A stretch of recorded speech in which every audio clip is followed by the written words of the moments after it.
Good morning. At least for me, it's morning. Can you hear the birds? They are so loud. I'm doing a quick review, a little summary, and sharing my favorite points from this book that's called The Next Conversation by Jefferson Fisher. That is amazing. I just finished it. It's changing my life. I'm still learning to apply everything in there.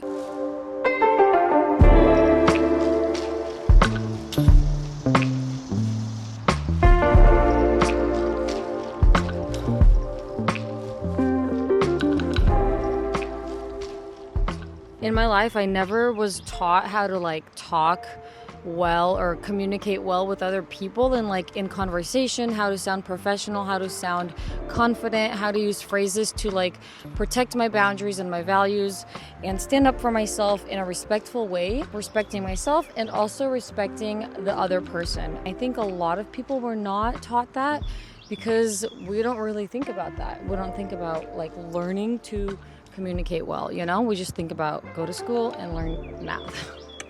Algebra, nobody needs. I believe there's 3 goals that this book has. It's what I got from the book anyway. 1, help you and I realize just how important our words are and the motive behind what we say to anyone. It matters. So just realizing how important it is.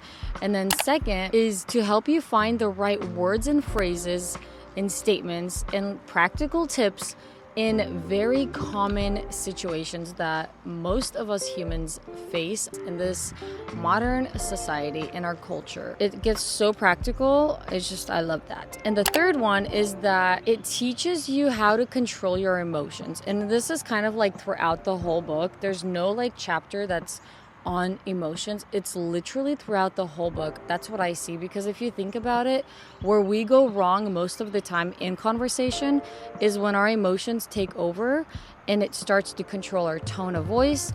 It starts to control the words that are coming out of our mouth that later we have to apologize for, or it just creates destruction in our relationships. And so, no one's really taught me, this kind of stuff. And I'm not putting blame on anyone. I know that my parents did the best that they could.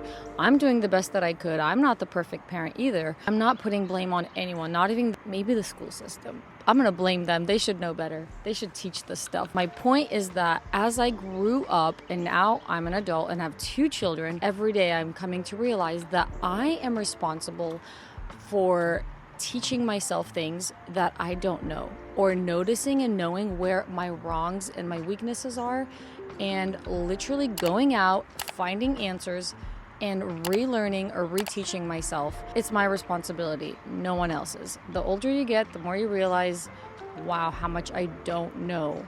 It's funny because when you're a 16-year-old, you're I know everything. And when you get older, you're I know nothing. And it's very humbling and it's kind of fun because you realize there's so much more to life. There's so much more to learn. And anyway, I don't want to ramble on too much. I tend to do that. Some of my favorite practical tips and statements that I've learned from this book.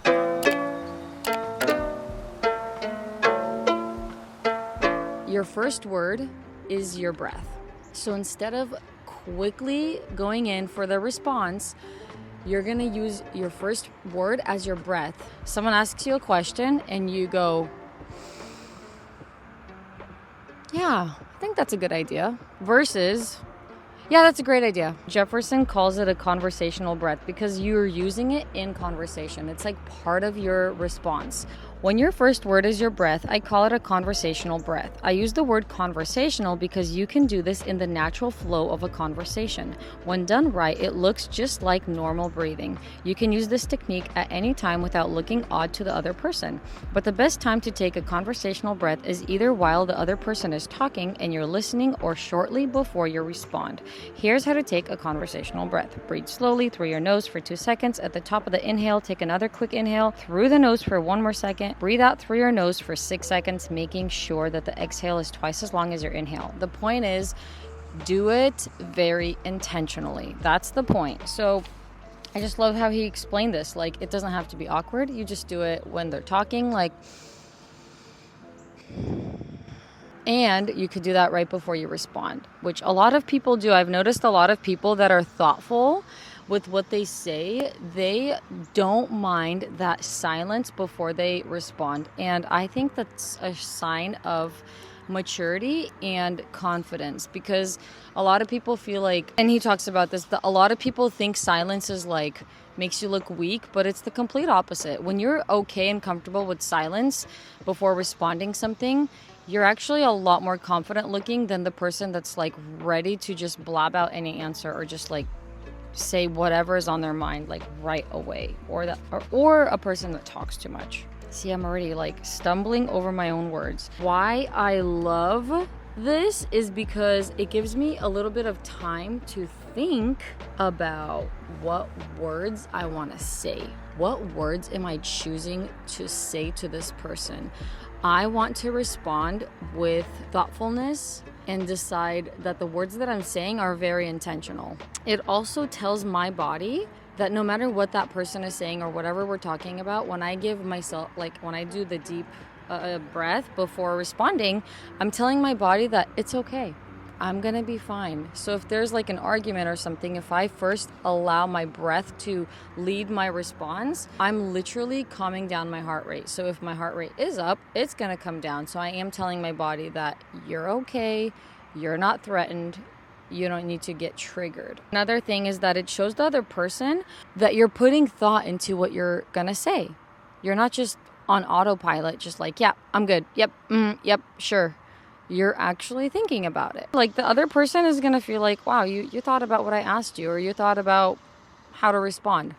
I think that's powerful. Another part of this that I like is that it helps you to notice your body. Are you tense? Another thing he talks about in this book is a quick scan. So you kind of just quick scan your body from head to toe, and you feel any places in your body that are tense, like breathe into it and try to relax yourself so that you could respond more accurately and respond with control. So another part of the breathing part is it gives you a little bit more control in the pace of the conversation.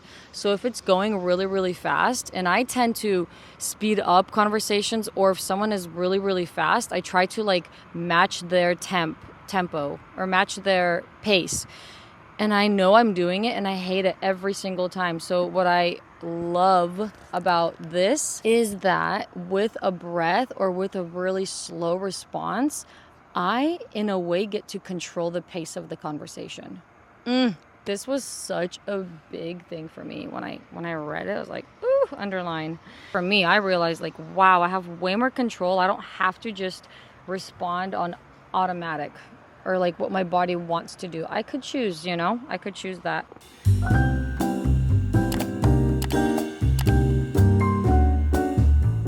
Another thing that I really like, and I have done this throughout my life, so I know it works, it's very helpful.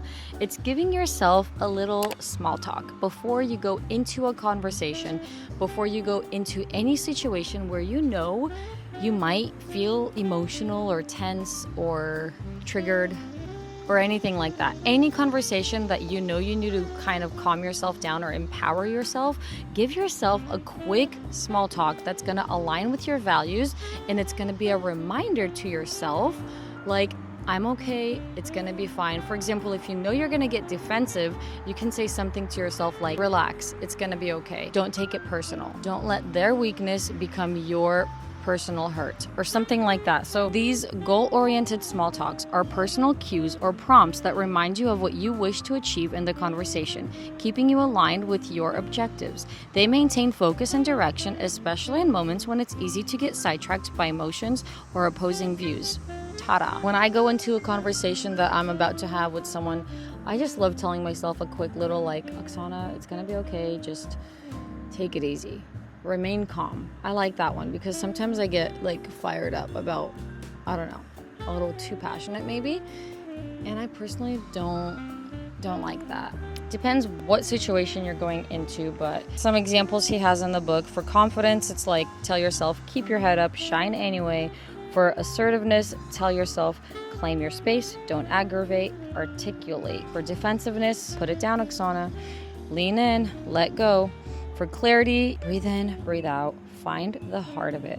For calmness, slow down, Oksana, use your anchor. So those are great examples. Okay, the power of a pause. The strategic use of silence reflects intention, not hesitation. When well-timed, pauses are a sign of confidence and self-control. More often than not, the person who controls the pace of conversation is the person most in control of themselves. That's what's so powerful about a pause. It gifts you with the ability to control time. So I kind of use that as an example with the first breath, but it all ties in. Giving yourself a pause is also giving you space to choose.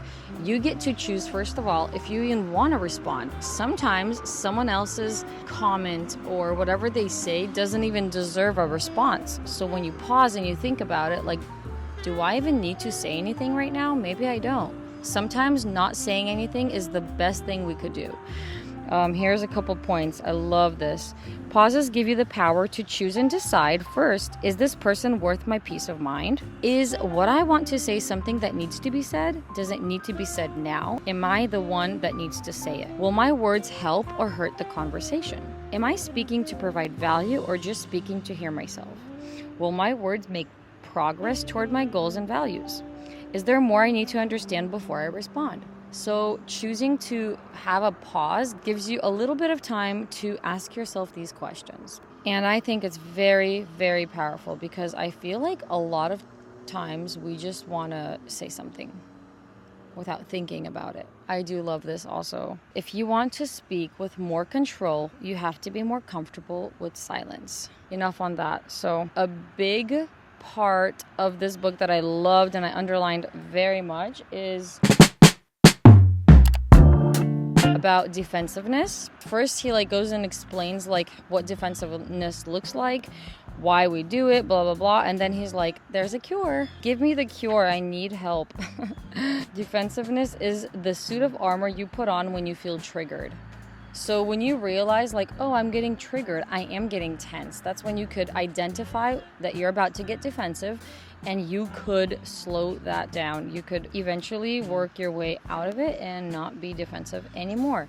This is what you need to understand. How to stop defensiveness. It begins with understanding how often you take things personally is a direct reflection of how much grace you give the other people.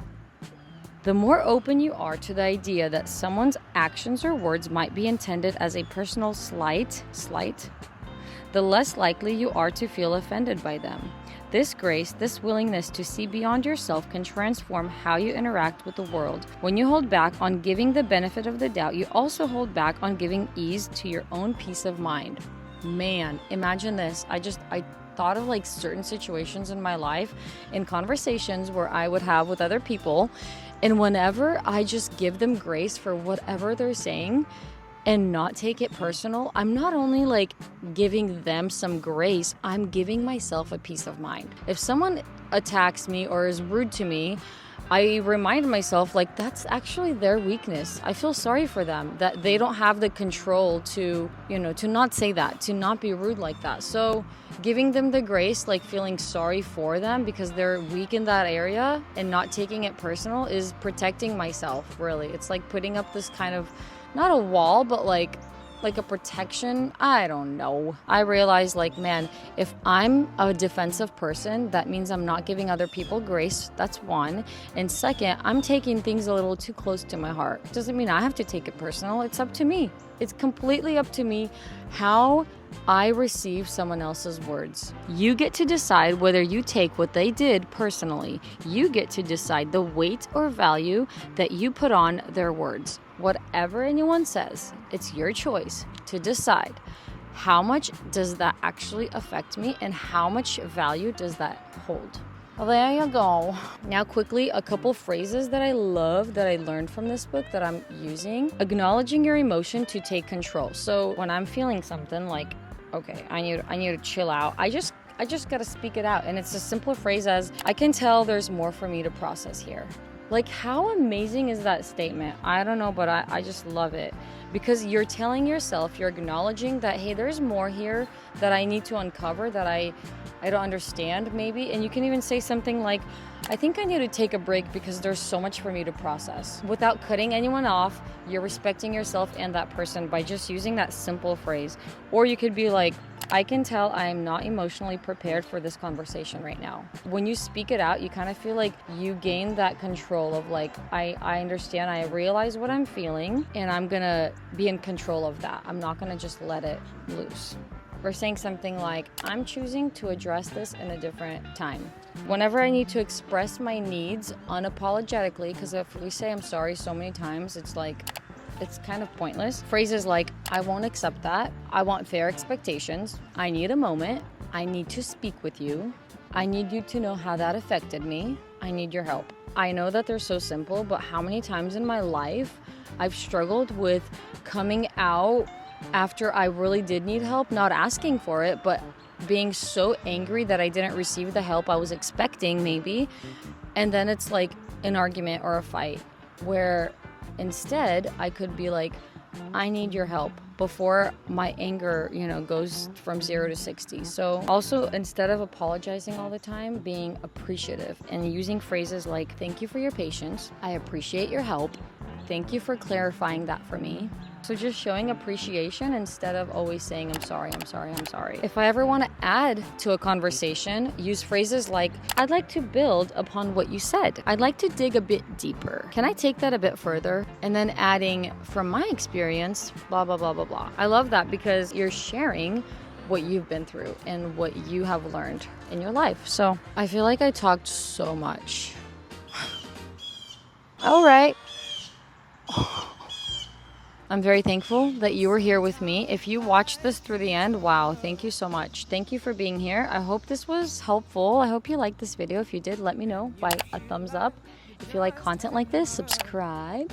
I do more like, this stuff and like mom stuff, motherhood. I have a video out like several years ago, maybe 5 years ago or something, of verses from the Bible that help to overcome anxiety, and that one I feel like people really liked. So what I'm gonna do is I'm gonna do my next video of like very good affirmations and declarations that are gonna go that speak over you with some music, something relaxing, So that's probably gonna be my next one. If you guys have recommendations, questions, comments, let me know, give me ideas, what you guys want to see, and I will do my best. All right, God bless you. You got it. Just keep on trying.